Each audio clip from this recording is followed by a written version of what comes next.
우리에게 주시는 말씀은 고린도전서 7장 22절에서 24절까지 말씀입니다. 고린도전서 7장 22절에서 24절까지 말씀입니다. 자, 우리 한 목소리로 함께 성경 말씀 봉독하겠습니다. 함께 봉독하겠습니다. 주 안에서 부르심을 받은 자는 종이라도 주께 속한 자유인이요 또 그와 같이 자유인으로 있을 때에 부르심을 받은 자는 그리스도의 종이니라. 너희는 값으로 사진 것이니 사람들의 종이 되지 말라. 형제들아, 너희는 각각 부르심을 받은 그대로 하나님과 함께 거하라. 아멘. 네, 하나님 없는 자유는 없습니다. 자유는 참 소중한 것입니다. 우리는 무엇인가에 매여 살아가는 것보다는 자유롭게 살아가는 것을 원합니다. 그런데 예수 그리스도를 믿는 저와 여러분들에게 있어서 자유는 주 안에서 누리는 자유입니다. 우리가 예수를 믿는다고 하면서 신앙생활을 한다고 하면서도 우리가 예수 밖에서, 그리스도 밖에서 자유를 누리려고 하는 사람들이 참 많습니다. 오늘 이제 고린도전서 말씀에서 이렇게 이야기를 하죠. 주 안에서 부르심을 받은 자는 종이라도, 그 당시에는 노예가 있었습니다. 다른 사람에게 매여 있는 사람들이 있었습니다. 그러니까 종이라 할지라도 주께 속한 자유인이 된다는 겁니다. 비록 육신은 매여 있다 할지라도 이제 부르심을 받은 자들은 예수 그리스도 안에서 자유인이 되는 것이고요. 또 그와 같이 자유인으로 있을 때에, 그러니까 다른 사람을 부리거나 다른 사람들보다 높은 어떤 사회적인 지위를 가지고 있다 할지라도 주의 부르심을 받은 그때부터는 뭐가 된다고요? 그리스도의 종이 된다는 겁니다. 그래서 그리스도 안에서 종이라는 말과 그리스도 안에서 자유인이라는 말은 동일한 말입니다. 네, 그리스도 안에서 종으로 살아가는 것, 그리스도 안에서 자유로 살아가는 것, 중요한 것은 뭐라고요? 그리스도 안에서입니다. 자, 미국은 지금도 하루에 100명 이상이 마약 중독으로 죽습니다. 여러분, 미국은 기독교 국가입니다. 기독교 신앙으로 세워진 나라입니다. 그런데 최소 하루에 100명 이상이 마약으로 죽어가고 있습니다. 매년 평균적으로 6만 명이 마약으로 죽어가고 있습니다. 그런데 마약뿐만이 문제가 아니라 알코올 중독, 마약 중독, 이것으로 죽어가는 인원이 어마어마하다고 합니다. 마약에 중독된 아이가 19분마다 한 명씩 태어나고 있습니다. 그런데 기독교 국가인 이 미국에서 어떻게 마약이 이렇게 사회적인 문제가 되고 대통령이 나서서 마약과의 전쟁을 선포해야 될 정도로 문제가 되었을까? 1970년대를 지나면서 미국에는 히피 문화라는 것이 생겨났습니다. 그런데 이 히피 문화와 함께 마약이 시작이 되었습니다. 마약 종류들이 이제 시작이 되었는데 이 히피 문화는 반기독교적인 문화와 관련이 있습니다. 1970년대를 지나면서 미국의 젊은이들이 베트남 전쟁에 미국이 참전하는 것을 반대하고 무엇을 외쳤는가 하면 공의와 자유를 외쳤습니다. 그러면서 교회를 떠났습니다. 공의와 자유를 외쳤습니다. 자, 그렇게 공의와 자유를 외치고 교회를 떠났다면 그들은 더 좋은 정신적인 문화를 추구해야 되지 않겠습니까? 아, 교회가 잘못됐어 라고 이야기를 하고 떠났다면 적어도 교회가 추구하는 것보다는 더 좋은 것을 찾으려고 노력을 해야 되는데 그들이 교회를 떠나서 올바르게 사회를 위해서 헌신하고 올바른 정의를 세우려고 했던 것이 아니라 그들에게 바로 그들의 삶을 파고든 것이 뭐냐면은 마리화나였습니다. 대마초와 마약들이 그 삶에 들어갔습니다. 그리고 그들은 그것을 자유라고 했습니다. 그리고 음주를 즐기며 쾌락을 즐기면서 이것이 참된 자유다, 그렇게 이야기를 했습니다. 그러다 보니까 수많은 젊은이들이 그것이 진짜 자유라고 착각을 하고 가출을 했습니다. 집을 나와서 떠돌아다녔습니다. 이것이 심각한 사회 문제가 되었습니다. 자, 그러면 1970년이면 정말 오래된 이야기잖아요. 그런데 여러분, 그때 시작된 이 마약 문제와 중독의 문제가 사라지지 않고 더 심각한 사회 문제가 되었습니다. 여러분, 한 번 시작된 잘못은 되돌리기가 정말 어렵습니다. 여러분, 한 번이 정말 중요하거든요. 그런데 이 한 번이 정말 중요하다는 것을 사단이 잘 알고 있습니다. 한 번의 불순종으로 인간을 죄의 종으로 만들어 버렸습니다. 여러분, 마약은 한 번 하면 평생 매여서 살게 됩니다. 벗어나지 못합니다. 끊은 사람들조차도 죽을 때까지 경각심을 가지고 살아야 됩니다. 중독이라는 것이 그렇습니다. 여러분, 사단은 미혹하는 자입니다. 사람을 미혹하기에 참 좋은 게 뭐겠습니까? 문화입니다. 문화. 그래서 사단이 사용하는 것 가운데 가장 많이 사용되어지는 것이 광고와 영화라고 이야기를 합니다. 우리나라에 한때 이 조직폭력배, 조폭이라고 하죠. 조폭의 수가 확 늘어난 적이 있었습니다. 그때가 언제였을 것 같습니까? 80년대, 90년대를 지나면서 조폭의 수가 확 늘어난 적이 있습니다.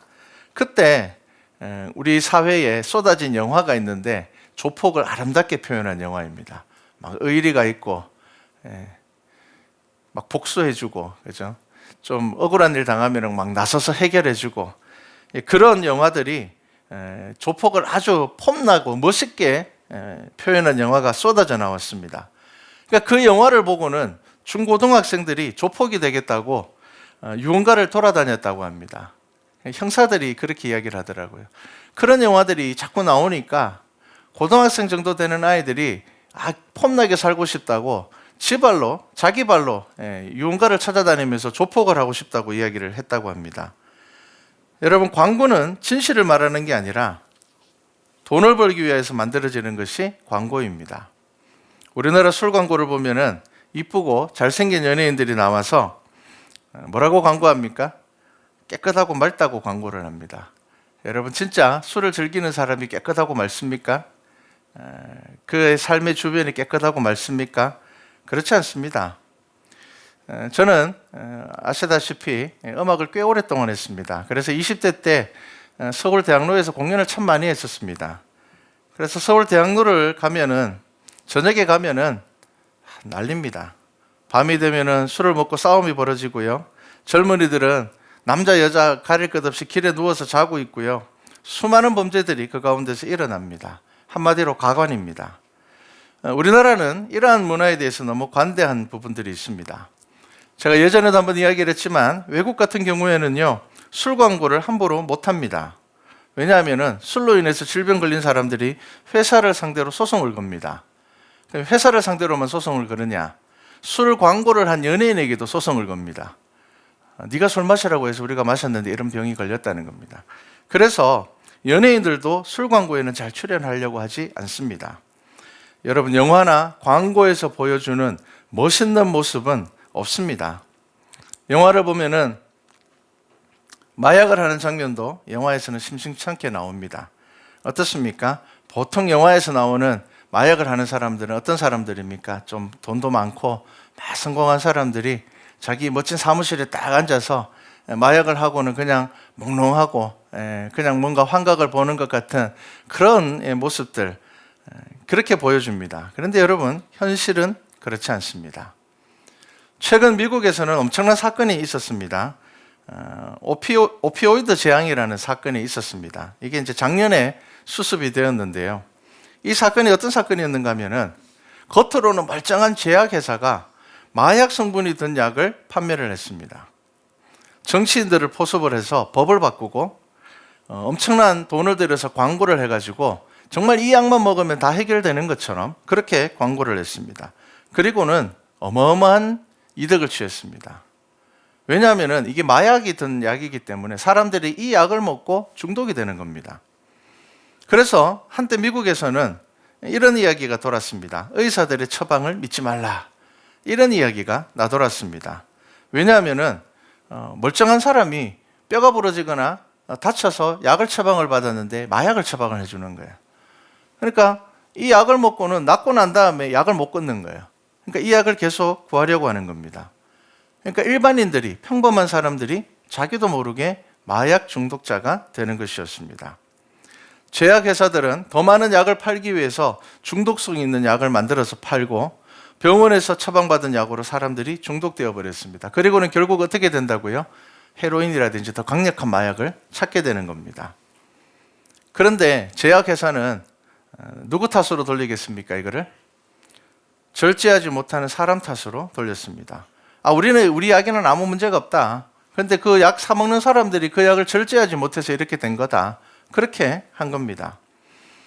자, 그리고는 아까도 이야기했던 것처럼 정치인들에게 로비해서 쉽게 처방받을 수 있도록 법을 바꿔버리고요. 그 다음에 자신들의 약을 처방해주는 의사들에게 뒷돈을 줬습니다. 그래서 수백만 달러를 들여서 광고를 만들고요. 이제 뒤늦게 나라가 나서서 처벌을 했습니다.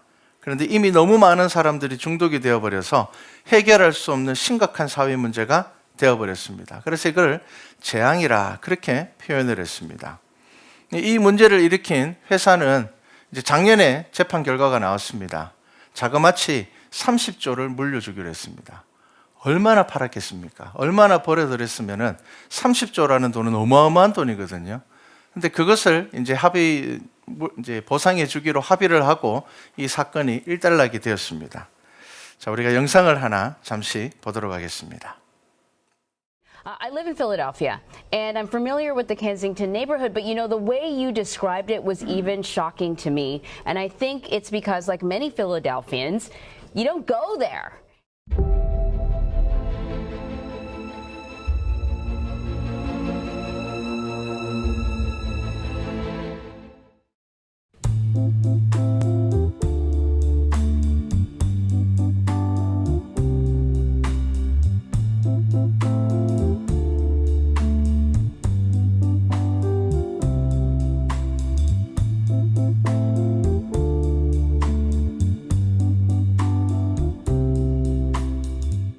거리를 좀비처럼 걸어다니는 사람들. 눈이 의심스러울 정도로 충격적인 광경이 벌어지고 있는 이곳에서는 대체 무슨 일이 일어나고 있는 것일까요? 이곳은 풍부한 역사를 가진 도시 필라델피아 안에 위치한 동부 최대 규모의 마약시장 켄싱턴입니다. 80개가 넘는 마약 노상이 있는 이곳에서는 헤로인뿐만 아니라 온갖 종류의 하드코어 마약들이 아무런 제지 없이 거래되고 있습니다. 켄싱턴이 다른 사회 밑바닥 지역과 다른 점은 이 모든 일이 눈앞에서 공공연하게 일어나고 있다는 점입니다. 장사를 하고 있는 가게 앞에서, 아이들이 학교에 가는 길목에서, 주민들이 일상생활하는 공간 안에서 이 모든 일이 벌어지고 있습니다. I grew up near it, so I become numb to it. When I walk past someone, if someone's on drugs, it's just like, all right, that's someone that's high. While the kids are walking to school, it's a shanty town. They're shooting dope under there like it's legal. Anytime I come outside, of course you're seeing fighting. There's abandoned houses. There's like, it's a concrete jungle. Exactly what they call it. It's a concrete jungle. 하지만 이곳에서 벌어지고 있는 마약 활동은 합법적인 것이 아닙니다. 어느 순간 경찰은 이들의 체포를 멈췄고, 이제는 전국에서 모인 마약 중독자들이 거리에서 대놓고 마약을 하는 지경에 이르게 된 것입니다. 이곳에서 노숙하고 있는 마약 중독자들은 700여 명이 넘습니다. 2019년 12월 코로나 바이러스 전염병이 시작된 이후 전국적으로 마약 문제는 더욱 심각해졌고, 켄싱턴의 상황 역시 더욱 악화됐습니다. 범죄율 또한 치솟아 2020년 47명이 살해됐고 231명이 총에 맞아 다쳤습니다. 마약 중독자들은 주민들이 살고 있는 거주지 안으로 더욱 깊숙이 파고들고 있고, 범죄의 위험과 함께 주민들은 매일매일 고통에 시달리고 있습니다. We are being proactive to make sure that our park doesn't become Needle Park next. On any given day, we are asked to always clean up. We are, in the mornings I get up to do my little normal cleanup. I have found literal boxes, communals, boxes of feces, where it wasn't one person, it was like 5 or 6 people, where they just like made a bathroom and then put it on the sidewalk. 수백만 달러가 이곳에 노숙하고 있는 마약 중독자들을 위해 지원되고 있지만 정작 주민들의 고통은 무시되고 있다고 주민들은 분통을 터뜨립니다. We're being told, oh, you have to engage with the meal providers and make sure they know they have permits. And like, we just live here. We don't work for the city. You know, why is it that we're always being asked to have empathy and have understanding for their plight? 켄싱턴의 주민들이 원하는 작은 바람은 단지 노숙자들에게 괴롭힘을 당하지 않고 총에 맞을 걱정 없이 거리를 걸을 수 있게 되는 것입니다. 켄싱턴에서 일상이 되어버린 참혹한 인간 추락의 현실. 놀라운 사실은 이곳의 마약 노숙자들은 우리가 지레 짐작하는 모습의 배경을 가지고 있지 않았습니다. 백인 중산층의 자녀들부터 운동선수, 의사, 변호사까지 이런 나락의 삶을 살 거라고는 상상조차 하지 못했던 사람들이었습니다. 평범한 사람들의 삶을 바닥까지 끌어내린 무서운 마약. 미국의 마약 문제는 어디서부터 시작된 것일까요?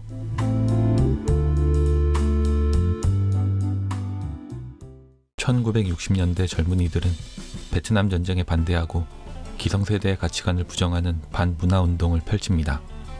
유복한 백인 자녀들이 주를 이루던 이들 히피들은 물질적 문명이 아닌 정신적 가치와 인간성 회복을 주장하며 평화와 사랑을 외쳤습니다. 자본주의적 질서에서 벗어나 음악과 자유에 취한 이들에게 마리화나와 마약 LSD는 정신적 해방을 위해 빼놓을 수 없는 요소로 작용하게 됩니다. America's public enemy number one in the United States is drug abuse. 네, 이 영상은 조금 깁니다. 뒤에 가면 이제 이 지역의 교회가 하고 있는 역할들이 나옵니다. 사람들이 이야기합니다. 교회가 없으면 안 됩니다. 교회 목사님이 교회 공동체를 이루어서 이 지역에 있는 아이들, 마약 중독자들을 위하여서 그들을 살리기 위해서 노력하고 있습니다. 그래서 경찰들이 이야기를 합니다. 이곳에서는 교회가 없어진다면 이 사회는 무너질 겁니다. 이렇게 이제 이야기를 합니다. 자, 여러분 제가 왜 이 영상을 보고 오늘 말씀을 여러분들과 나누려고 하는가 하면요. 아까도 이제 영상에서 보았던 것처럼 자, 무엇을 위해서 저들이 교회를 떠났고 그들이 무엇을 외쳤습니까? 자유와 공의. 얼마나 좋은 말입니까? 자유와 공의. 그런데 여러분, 그들이 자유와 공의를 찾아서 뭘 한다고요? 쾌락을 쫓아가는 겁니다. 여러분, 쾌락을 쫓아가는 것은 자유와 공의가 아닙니다. 지지난주입니까? 우리나라에도 울산에서 어떤 사람이 마약을 해서 차를 몰고 가다가 경찰이 실탄을 11발 쏴서 잡았다. 그런 신문기사를 봤습니다. 우리 사회 안에도 지금 이것이 엄청나게 많이 들어오고 있다고 이야기를 합니다. 작년 10월쯤인가 TV에서 한 경찰이 나와서 그런 이야기를 했습니다. 지금 우리나라도 아주 빠르게 마약이 급속도로 일반적인 삶들 안에 들어오고 있다. 자기도 모르게 들어오는 겁니다. 대부분 마약 중독자들은 스스로 마약을 하는 것이 아니라 누군가가 몰래 먹이거나 자기도 모르게 마약에 중독된다고 합니다. 자, 기독교 국가인 미국에서 반기독교 문화가 등장을 하면서 젊은이들이 교회를 떠났습니다. 교회가 잘못되었다고 생각해서 떠났다면 그보다 더 좋은 정신 문화를 찾아야 될 텐데 그 빈자리를 무엇이 채웠습니까? 마약이 채웠습니다. 자유, 해방이라는 기치, 얼마나 좋은 기치입니까? 그런데 여러분 아셔야 됩니다. 하나님 없는 자유는 우리에게 없습니다. 여러분 정치와 손을 잡거나 사회 문화적으로 벗어난 진리를 벗어난 때가 있었습니다. 교회가 그럴 때가 있었습니다. 그런 문제가 있을 때마다 사단은 교회의 문제를 진리의 문제로 왜곡을 하고 사람들을 교회를 떠나게 만들었습니다. 우리나라 가나안 성도가 100만이라고 이야기를 하는데 코로나를 지나면서 200만 가까이 되었다라고 이야기를 합니다. 여러분 이것은 성도의 문제이고 동시에 교회의 문제입니다. 경찰의 비리가 종종 뉴스에 나옵니다. 뇌물을 받고 범죄자를 옹호하고 정보를 빼돌립니다. 그럼 그런 일이 있었다고 해서 경찰을 없애면 되겠습니까? 아닙니다. 그건 옳은 방법이 아닙니다. 헌신된 경찰들을 본보기로 세워야 되고요. 경찰이 새로워져야 됩니다. 내부적으로 문제를 보완하고 경찰을 뽑을 때에 더 엄격한 기준을 세워야 됩니다. 그래서 국민이 신뢰할 수 있는 경찰이 될 수 있게 해야 됩니다. 이게 올바른 방법이죠. 교회도 마찬가지입니다. 여러분, 교회가 성경의 진리를 벗어나서 잘못된 길로 갈 때에 종교개혁이 일어났습니다. 종교개혁이 그냥 일어난 것 아닙니다. 말씀을 붙잡고 하나님 앞에 기도하고 간절히 사모하며 교회를 위하여서 애통하는 마음을 가진 자들을 통하여서 하나님께서 그 안에 역사하신 것이 바로 종교개혁이었습니다. 여러분, 성경의 진리로 돌아가는 것, 여러분 이것이 우리가 주 안에서 누리는 자유입니다. 여러분, 교회가 잘못된 길로 갈 때 어떻게 해야 됩니까? 성경의 진리를 외쳐야 되고요. 회복되어야 됩니다. 그런데 너무 쉽게 교회를 떠나버립니다. 여러분, 이것은 옳은 방법이 아닙니다.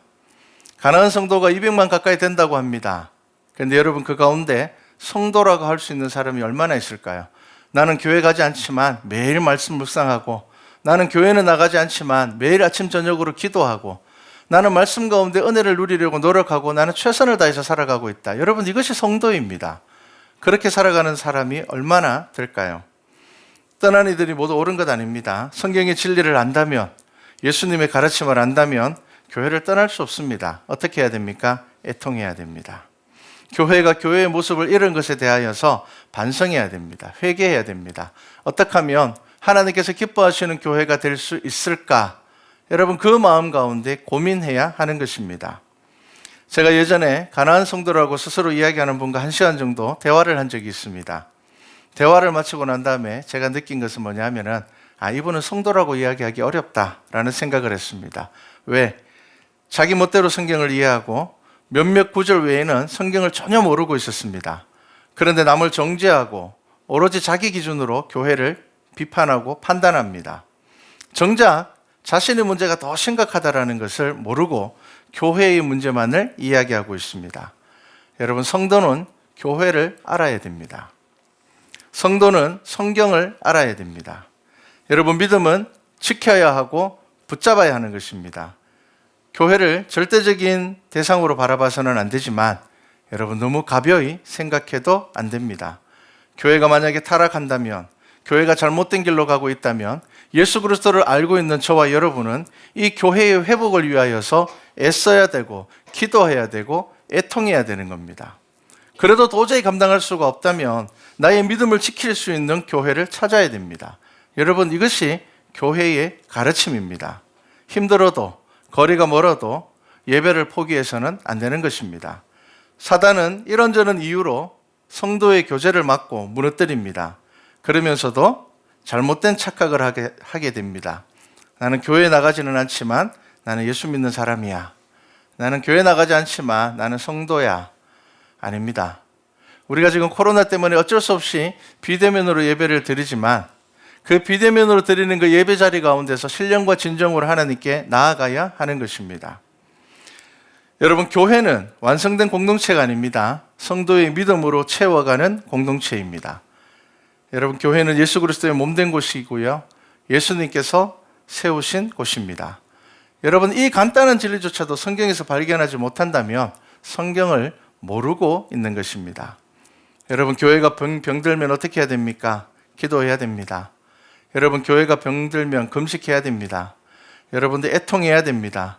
그리고 하나님 앞에 올바른 교회가 되기 위해서 정말 말씀만 사모하면서 나아가야 됩니다. 여러분, 하나님의 형상대로 지음을 받은 인간에게 하나님을 떠난 위로는 없습니다. 인간 스스로 만드는 자유가 정말 자유일까요? 아까 영상을 봤습니다. 자, 나 마약하고 싶어, 이렇게 해서 떠났습니까? 아닙니다. 뭘 이야기했다고요? 공의와 자유와 사랑을 이야기하면서 떠났다는 겁니다. 참된 사랑을 찾겠다고 떠났습니다. 그런데 어떤 문제가 생겼습니까? 결국은 다 잃어버리는 겁니다. 결국은 사랑과의 관계도 잃어버리고, 결국은 내가 가지고 있는 소중한 것들 다 잃어버립니다. 여러분, 인간 스스로 만드는 자유는 어떻습니까? 공의롭습니까? 인간이 만드는 자유는 몇몇을 위한 자유가 되고요, 거대한 권력을 쥔 이들을 위한 자유가 된다는 것을 우리는 역사를 통하여서 충분히 보았습니다. 그것은 역사를 통하여서 검증된 것입니다. 과학이 발전한다고 해서 인간의 정신적인 근본도 발전한다고 착각하면 안 됩니다. 지금도 세계 곳곳에는 어떤 일들이 생겨납니까?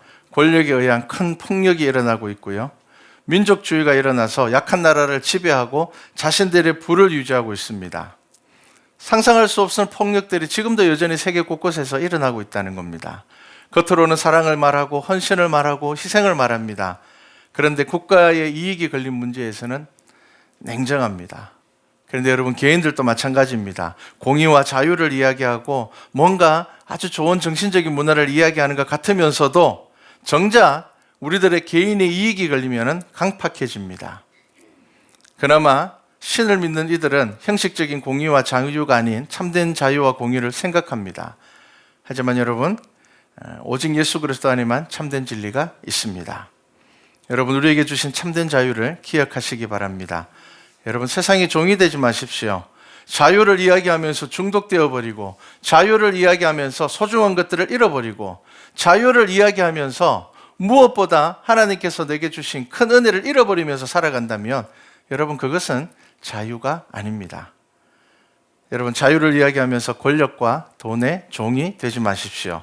저와 여러분은 하나님의 자녀로 자유를 누리셔야 됩니다. 여러분, 오늘 고린도전서 말씀이 바로 그 말씀입니다. 여러분, 저와 여러분들에게 있어서 자유는 예수 그리스도 안에 있을 때에 가능한 것입니다. 여러분, 우리는 주 안에서 자유로운 사람들이 되어야 됩니다. 주 안에서 자유롭다라는 말은 어떤 말입니까? 여러분, 우리가 울타리 안에서 자유롭다라고 이야기를 할 때, 그러면은 울타리 안에서 자유롭다라는 말은 어떤 의미일까요? 울타리가 보여야 돼요. 내가 울타리 안에 있다는 것을 확인할 수 있어야지 내가 울타리 안에서 자유로운 겁니다. 여러분, 주 안에서 자유롭다라는 것은 무엇을 의미합니까? 나의 삶에 기도가 보여야 됩니다. 여러분, 나의 삶에 말씀의 묵상이 보여야 됩니다. 그리고 나의 삶에 예배를 통한 나의 삶을 이끌어가는 내 삶 안에 이루어지는 하나님의 은혜를 경험할 수 있어야 됩니다. 여러분, 이것이 바로 주 안에서 자유로운 것입니다. 그런데 내가 예수 믿는다고 하면서 내 삶 가운데 기도도 없고 말씀의 묵상도 없고 예배를 사모하는 마음도 없고 예배 가운데 누리는 은혜조차 없다면 우리는 주 안에서 자유를 누리는 것이 아닙니다. 그냥 내가 내 스스로 생각할 때 그냥 나는 하나님 믿는 사람이야. 여러분, 이것에서 아무런 발전이 없는, 그 이상의 아무런 의미가 없는 소리가 될 뿐입니다. 갈라디아서 5장 1절에 이렇게 말씀합니다. 그리스도께서 우리를 자유롭게 하려고 자유를 주셨으니 그러므로 굳건하게 서서 다시는 종의 멍에를 매지 말라. 여러분, 하나님이 없는 자유의 끝에 뭐가 있는지를 한번 둘러보십시오. 여러분, 하나님 없는, 예수 그리스도 없는 자유의 그 끝에 무엇이 있는지를 생각해 보십시오. 조금만 여러분들이 눈을 들어서 바라보면은 그 속에는 즐거움은 있고 쾌락은 있을지 모르겠지만 시간이 지나면서 점점 정말 소중한 것들을 잃어버리게 되고 정말 시간이 지나면 지날수록 더 가치 있는 것들을 놓쳐버리게 되는 그러한 삶이 있을 뿐입니다. 자, 오늘 말씀을 여러분 기억하십시오. 주 안에서 부르심을 받은 자는 종이라도 주께 속한 자유인이 됩니다. 비록 육신은 매여 있다 할지라도 자유인이 됩니다. 또 육신으로는 자유를 잊고 살아간다 하더라도 내가 진짜 부족한 것 없고 난 돈도 많고 권력도 많고 사회적으로 부족한 것 없다 할지라도 우리가 예수 그리스도의 이름 안에 있을 때에는 어떻게 된다고요? 그리스도의 종으로 살아야 한다는 것입니다. 이 말은 그리스도가 내 삶의 주인이 되어야 한다는 것입니다. 여러분, 이것이 참된 자유입니다. 때로는 우리의 삶이 돈에 매여 있을 때 있습니다. 그런데 여러분, 그런 여러 가지 어려움들과 환경의 어려움들 가운데서도 우리가 예수 그리스도를 믿고 그리스도의 부르심을 받는 순간 우리는 말씀 안에서, 진리 안에서 자유를 얻을 수가 있게 됩니다. 자, 여러분, 2022년이 시작되었습니다. 저와 여러분이 말씀 안에서 자유를 누리는 교회와 성도 되기를 바랍니다. 그리하여서 2022년 한 해를 잘 보내고 났을 때 비록 내 삶 가운데 여러 가지 어려움들이 있었지만 나는 예수의 이름으로 인하여서 자유하였고 즐거웠고 기뻤고 또 하나님께서 주시는 은혜를 내가 풍성히 누렸노라, 그렇게 고백할 수 있는 우리 교회와 성도 되기를 주님의 이름으로 축복합니다.